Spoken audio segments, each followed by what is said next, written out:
Welcome back to another episode on the Create mod. In the last episode, we made this train and automated it to go up, stop at the station over by, you can see the smoke, over by the barn here.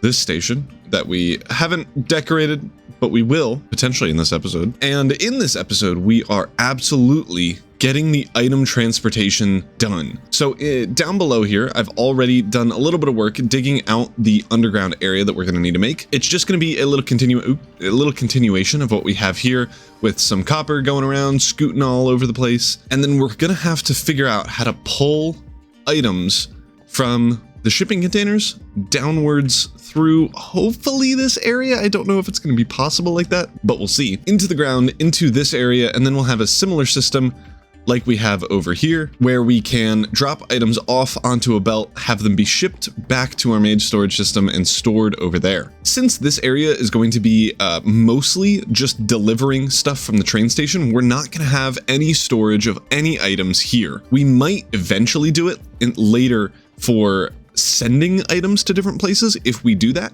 but for delivering items, we're just going to take all of the items here and deliver them straight to the main storage system over here. And depending on what we get, whether it be wheat, straw, rice, all of those things, netherwort, we're going to have to set up an overflow security thing, like a void upgrade perhaps, just so that we don't accidentally back up this system here. I don't think that's going to be too big of an issue, but before we even get to any item transportation, we need to build out this room here. So let's hop into a quick time lapse where we place a bunch of blocks and do building things.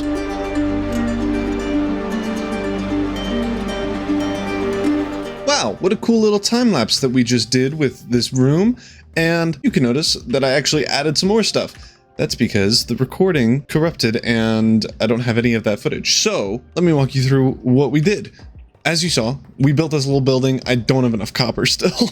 That is a running theme. I honestly, as soon as I recorded that last video, I was like, I'm gonna do so much with copper. I immediately turned off the machine because it was kind of laggy and then never tried it again.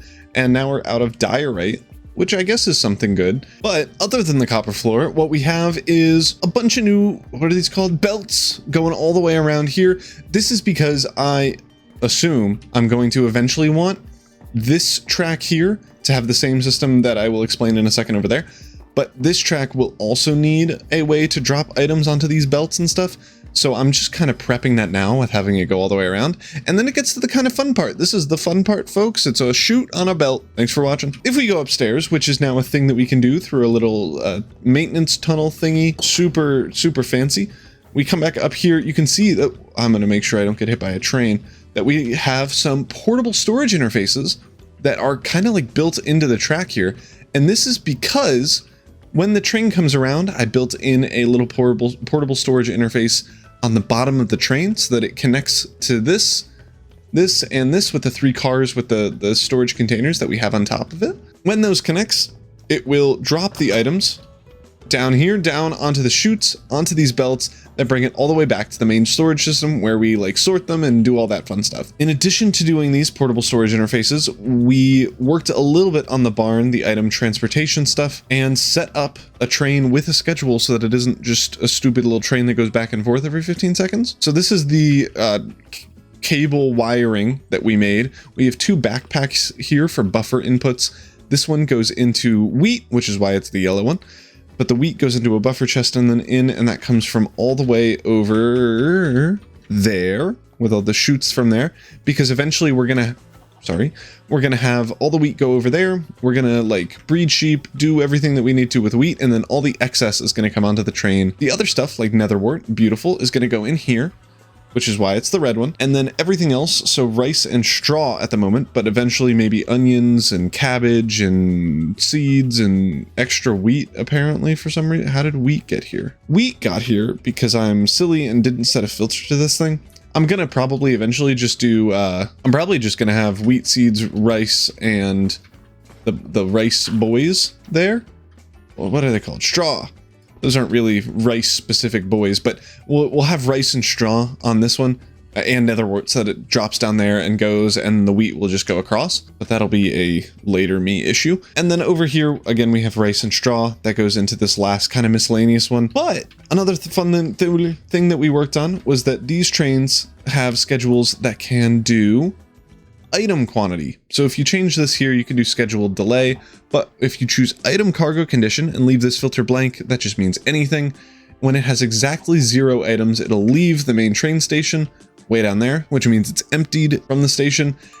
And he's such a cute little guy. He does have the disease where you eat a lot of silver and you turn blue, but that's okay. I still have full faith in my boy Bartholomew. But then the schedule also, once we have more than 150 stacks of items, so I think that's like 6,000 items. That's quite a bit. It's definitely more than 4,500 because that was a number that I was like, wow, I can't believe that's not whatever. So once we have more than 150 stacks, this train will go head back over to the main base, drop everything off, and then come back up here. Most of the time, it's going to be idling up here, and that's kind of what we want. Eventually, if we ever have more than one train, we'll want the main train station where everything's unloading to be really quick and not busy. So the longer this thing can wait and the less time it takes to like travel on this one and unload and then go back up, the better. We want it to go every once in a while and drop off a boatload of items the one time it goes instead of going every 15 seconds like it was before. So that's what we've done so far.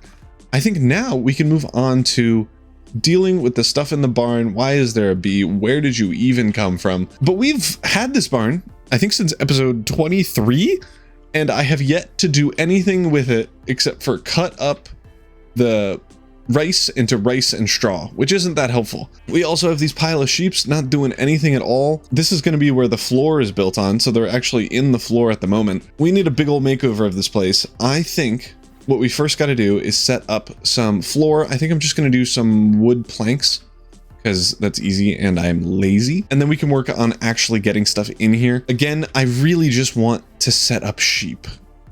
I want, first of all, just wool of every color. I think that would be fun. And then perhaps also a cooked mutton chops farm. So we cook it with a smoking thing with a fire in front of the raw mutton chops. The raw mutton chops, you can do a diamond on this thing, or that knife spinny thing over there will also do it, which is great because that means the knife doesn't... Oh, I've never looked at the map. I accidentally hit that button. But the knife spinny thing, the slicer, will cut it up for us as well. But the raw mutton, we need to just kill. And I think the best way to do that is to have a like sheep breeding area, and then it drops out into a like baby holding chamber. The adults come up, get turned into adults, and then we can kill them with looting on a sword with a deployer on it, with mending and unbreaking so that it never gets destroyed. At least I think that's how that works. I actually don't know. And honestly, by the time a unbreaking 3, we could even upgrade it to another 8. Unbreaking 3, mending, looting 3, sword breaks from killing sheep, we're gonna have an infinite mutton. So I don't think it'll be an issue, but we do need to set up a breeding system that'll work.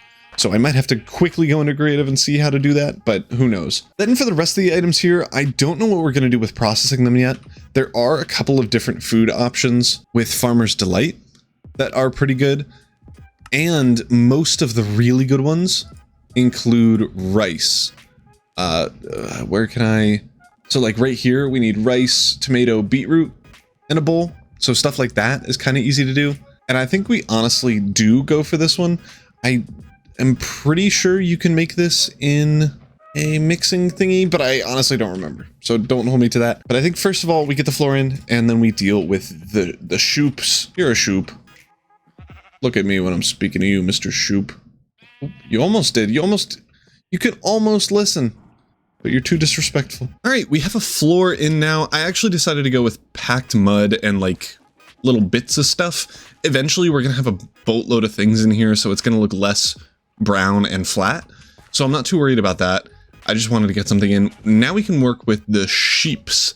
I need to breed more of these guys, but that's not helping. You're gonna be alone for a while. I want to get some sheep like up into this spot here so that we can then grab wheat from over here, drop it onto, or I guess give it to a deployer that will breed the sheep, and then the baby sheep will like come out of a 1x1 tube, fall down a hole, And then when they're bred up, they'll go up and get killed by another deployer with a looting sword. We should be able to fit that all right here. I don't suspect it'll take too long. I do need to get some materials for that. We need some glass just so we can see what's going on. And then I need some deployers. So let's go get those things and then we can get started on actually building it. So we have the glass and deployers that we need. And I'm honestly, I have no idea what we're going to do here. So I'm going to guess if we place a deployer here, we got to flip you around, and here we can breed up all of the sheep people. We might need to actually do this higher up. I want to do that just so that we can have the option of dropping the sheep down a block or two. And I think it'll be a little bit harder if we're already at floor level. So we're going to have sheep breeding here. We can have something like this where sheep will be in here, get bred, and the baby sheep will come out onto a little pathway or something. And then up here or so, we can have another water thingy. We might have to do something neat with fans, perhaps. So normally villagers, and that's kind of what I'm basing this off of, a normal villager breeder, when you push them with water here, they can float and the baby villagers bob at 1 block tall. And then when they grow up to an adult villager, they'll bob at like 1 1/4 blocks tall. And if they have water up here, they'll float up to this water and then float forward over here. So that's what I'm hoping is going to happen. I'm not sure if it'll work, but I think it'll be a good thing to test if it does work. And then over here, we can have another deployer that turns them into white wine, perhaps from over in this direction. And then if we can get the sword with fire aspect, then it will cook the food for us. And we won't even have to worry about that either, which would be amazing. So I am going to have to like tear apart the roof a little bit to get these sheep in here. I don't think it's going to be too difficult to do because if I get a lead, I can bring them up with a jetpack pretty easily. So I guess let's try that. The only thing that I've tested is that the baby sheep will leave the small 1x1 hole and the adult sheep can't. And that is the only thing that I've thought about. The rest I am fully winging and hoping that it'll work. So we're going to grab some leads and go up there, lead the adult sheep, and we'll probably need to breed them a little bit in their like enclosure before opening up that 1x1 hole, just so that we get like, I don't know, 10 or 20 sheep in this top hole here. But we can do that in a second. Let's grab all of you, and it's okay if we have some casualties. Okay. Now you have to get in. Okay. That's one. I mean, even if I get...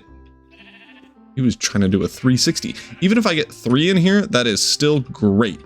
Because I'm just going to unlead all of you. I don't know how I do this. I guess if I run away, it'll break. Yeah, there we go. Sweet. So we got all the leads that we need. We can now breed these guys up a little bit. I guess I would just want to put this in the deployer once the deployer is ready, because that'll actually breed them correctly. But I guess it's probably good for right now to test to see if the baby traveling system is actually going to work. So I'm still setting up the upper system. So we're going to have a fence, I guess a sign. That's not a fence. Right there, we're going to have water flowing towards this way. You're going to have a sword on you. I'll probably actually have to move this back a block because sometimes they can be weird about actually working. But if we set you up, sheep will be murdered and turned into yummy food. Underneath here, we do need a chute of some sort. If we just grab one, I guess we can kind of try this out. We do need some rotational speed over at this deployer, but if we just for now grab a hopper, throw in some wheat, it will start going into the deployer. And then I need to set this, it's on use mode, which is good because the other one is attack mode, which is what this one's going to be on, but we want use mode for this one. And then we need to just power it. So if we hook this up, okay, a little hiccup there on the deployer actually being able to hit the sheep. Since it was right here, it was using it on that block there and not on the sheep. So we just are going to have to move it over slightly. This shouldn't be too annoying. Okay, so that is working. This sheep is still in there, which isn't stellar news. I'm going to just hope he walks over to this side.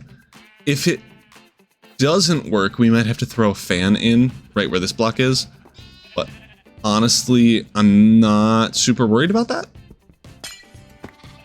Ooh, you can see there that he actually... Did I not break this block yet? Am I silly? Oh, no. That block is there. Okay.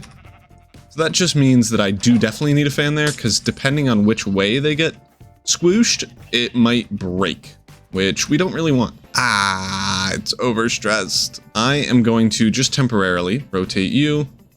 I gotta make sure that this thing is pushing the correct way, which it honestly doesn't look like. Yeah, it is. Okay. So it is pushing the right way, which means that once we breed up these sheep again, it should work. Okay, these are almost ready to breed again. It should in like 2 seconds. There we go. A baby, I didn't even need the encased fan that time, but that is kind of working at least. Now, I need to re-get in the water here. So this is already not great news. If we turn on the fan so that it's like a reasonably controlled environment. Please just connect. Thank you. And we put this here. Oh, that's just wrong. Sorry. Like this. Yep, the baby can get up. So that is not helpful. Potentially, we don't need this bottom water. No, we definitely do. Okay, and that's why the baby sheep is mad. It's because it wants to go back over here. And we're not letting it. So it's trying to pathfind over here and it's just not, we don't want it to. So that's the issue we're running into. Perhaps the better option, instead of having this water thing right here, is that we drop it down enough so that the baby can't pathfind. So if we drop it 2 blocks, I don't think they'll be able to. And then potentially they won't be jumping around the entire time. So if we place in the water now, still bouncing. But what if instead we potentially do something like this? Since the baby is not big, please let me fly. Since the baby isn't big enough, it won't be able to swim up there. And then when an adult does, they'll get pushed over automatically because of the fan. And then I'll probably want an additional fan here just to push the baby over. Yeah, perfect. So now this fan is pushing this guy over, and I can't believe this isn't overstressed. So this fan is pushing this guy over. Once this guy turns into an adult, he'll swim up to this block here, and then the fan will just straight push him over. Just like that fence. Or sign, sorry. Which is perfect, which is exactly what we want. I just need to get this chute in right there, this block in, and those things, and then we can move this deployer down by a block. And then we can turn you to attack mode. We'll get you a sword eventually. Oh, that's not good. I suppose that's because... Did you just get pushed over fully? Because that's hilarious. Maybe we need to lower this rotational speed to like super slow? Which honestly wouldn't be bad. Okay, this has been updated to hopefully have this fan not push as fast. This should be a slow enough push that the thing falls down and doesn't immediately go into this water stream. But I think we'll see if that actually works. I'm having such a hard time trying to breed these sheep. Oh, that's because they're not ready to be breeded yet. Baby in the spot. Oh, that might means that it work. Might. That was great English. That might means that it work. So I think this is going to work. We now just need to wait for these baby sheep to turn into big baby sheep and then be placed on this spot for us. I honestly have no idea how this won't work at this point, because like big sheep are obviously, according to this, more than a block tall. So they'll get up into the water and it might take a while, but they'll eventually be pushed over to this spot and killed by this deployer and turned into food. So I guess let's wait and see that that actually happens. There it is. Oh, that worked so well. And once we have enough stress units, we can hook this thing up. It'll kill the sheep and then we'll be good. I do want to first, however, just breed up these sheep so that we have like 10 or so, maybe more in here, so that we have a reasonable amount. So, oh, where are you going, buddy? Oh, right. It's because I blocked off this thing. But if I chill out, if I remove that, they'll be pushed over that way. And yeah, that'll be good. Perfect, perfect, perfect. So that works. The items get dropped down and we're good. I am honestly so surprised that this is gonna work. The easiest one that I found online was like just a 1x1 shoot and you bred them and then they died from item cramming or entity cramming, which is a good way to do it. But then you have to cook it afterwards and you don't get as much loot from each one. And this isn't too much bigger. It's 3 blocks wide and like it's kind of long, but I mean 3 blocks wide is definitely good enough. So I think this is a cool way to do it. I'm a big fan that this works. I guess next episode, we're definitely going to need to set up either a way for stress units to come from the main base, or maybe we set up a steam engine over here and bring lava over here. I'm not sure. Either way, it'll be a relatively simple solution and we'll figure it out. But that means this is going to work. I'm going to sit here breeding up these bits of sheep and then we can see what it looks like at full speed. Maybe next episode when we get enough stress units, because this is kind of bad. And with that, I'm going to leave this episode here. We made quite a bit of progress. Most of it I didn't record, but we got the train set up and fully automated this episode. It is going to go back and forth with the main train station for eternity while we collect items, farm them, put them in the train, and send it off. We also built the floor in here, set up a almost fully working, once we get enough stress units, he's partying, fully working sheep farm with a bunch of sheep in here now. And in the next episode, we'll have automated mutton, which we can, in the future, make some roasted mutton chops or something else that uses mutton and get a ton of food. And we'll do that all automatically. So stay tuned for that. And thank you all so much for watching this episode. If you liked it, be sure to like. And if you're not subscribed, subscribe, because you might as well. And I will see you all next time. Peace.